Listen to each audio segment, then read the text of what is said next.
PwC estimates that artificial intelligence will add $15.7 trillion to the global economy by 2030. The biggest wealth shift of our generation is happening right now, and you can build a serious 1% business in 2026. After collaborating with 160 plus brands, multiple Fortune 500 companies, and helping them raise multi-million dollars with my writing and pitch deck design 1% businesses, here is my 8-step process to building a business with AI. Step number 1. Commit before you're ready.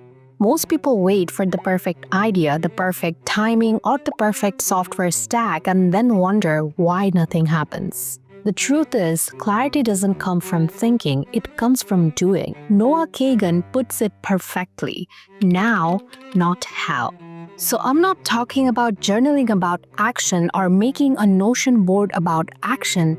I'm talking about actual action that moves the needle. Think of this step like jumping into cold water.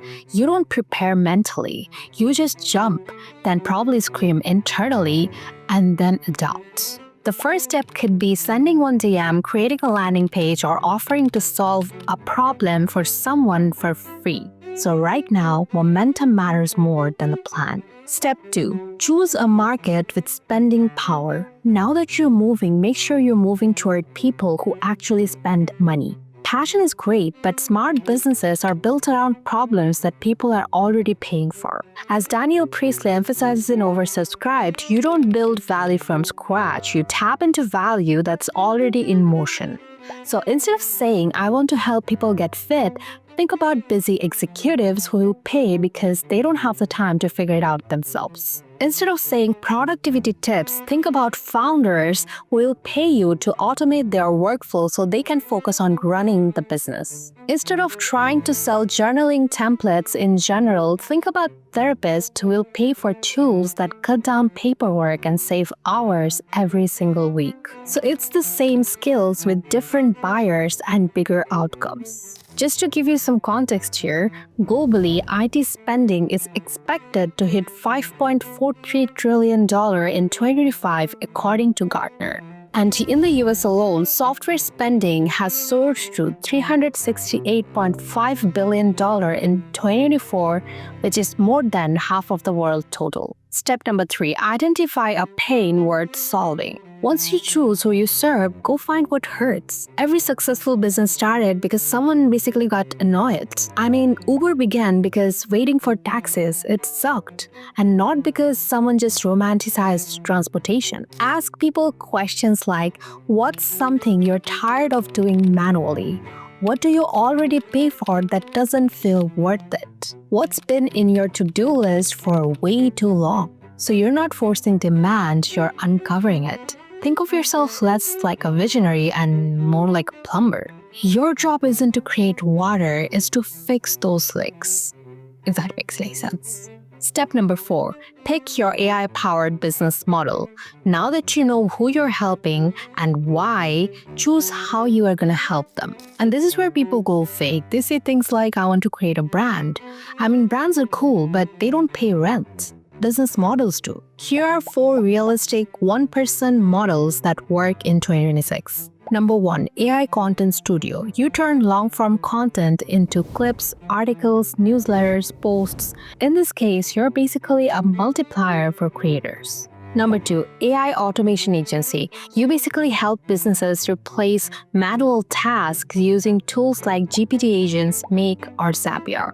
Number 3, AI Digital Product. So these are courses, templates, plug-and-play workflows, micro apps, and things like that. By the way, if you want me to dive deeper into any of this, just leave a comment below and I'll be more than happy to create an entire video on this. Number 4, AI Strategy or Advisory. So in this scenario, you're using your expertise plus the AI research, which leads to faster solutions. So you're basically paid for thinking. Pick the model that matches your strengths. Tools are just tools. You are the value. Step number 5, build a minimum viable offer. This is where people get lost. They start with branding kits, color palettes, websites, pitch decks, logos that took 3 sleepless nights and 4 mental breakdowns, but no paying customers. Don't do that.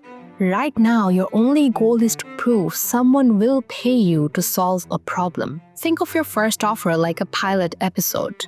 Even Netflix tests concepts before going all in. They look at early traction, watch time patterns, and demand before investing big. So you want the same strategy: simple, fast, and testable. Your offer should fit in one sentence, like, I help online educators turn long videos into weekly content using AI workflows. Clear, outcome-focused, and simply sellable. Look, it's very simple. If you can articulate the value in one breath, you can sell it. But if it takes an entire TED Talk, you're not ready to scale. This is still a hobby with branding. Step number 6, use AI as your workforce. AI isn't here to replace you. AI is here to replace the parts of work you secretly resent. Think of yourself as the director on set. AI handles lighting, editing, research, paperwork, scheduling, and you handle taste, judgment, and direction. That shift alone turns a solo business into something that feels like a 5-person team. So for your research, you can use tools like Perplexity or GPT Search. For editing, you can use Descript or Opus. For workflows, Zapier, Make, or custom GPT agents. For onboarding, automated CRMs and Notion templates. So you're not outsourcing creativity, you're outsourcing drag. Rick Rubin says the ability to look and discern is the real work of the artist. AI just gives you more bandwidth to discern better. Step 7. Sell before you polish. This is where people sabotage themselves. They want a cinematic brand launch before making a single dollar. But revenue doesn't come from aesthetics, it comes from outcomes. Forget the website, forget social media perfection. Get your first 3 to 5 paying clients through actual conversations. DM prospects. If you DM 20 people a day, at the end of the month, that ends up becoming 600. Just do the math. It's almost impossible to not land a client with that level of volume and consistency. You can message founders on LinkedIn, offer a free workflow audit, and charge to scale it. You can even partner with small agencies that lack automation skills. Money creates clarity faster than content does. Once you get paid, you know exactly what works. Step 8. Systemize before you burn out. Once revenue starts flowing, your job shifts from doing the work to removing yourself from it. A real one-person business isn't you hustling harder. It's you designing systems that run whether you're active or offline.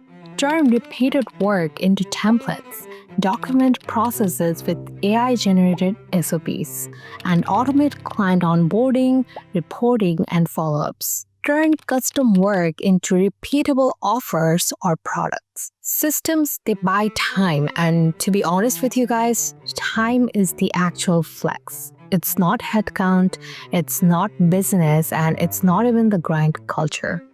Time is literally gold. So the goal isn't to work less, it's to choose when to work without losing momentum. That's all I have for you today. I'm Anika. I'm a creative entrepreneur. On this channel, I talk about one-person businesses and AI.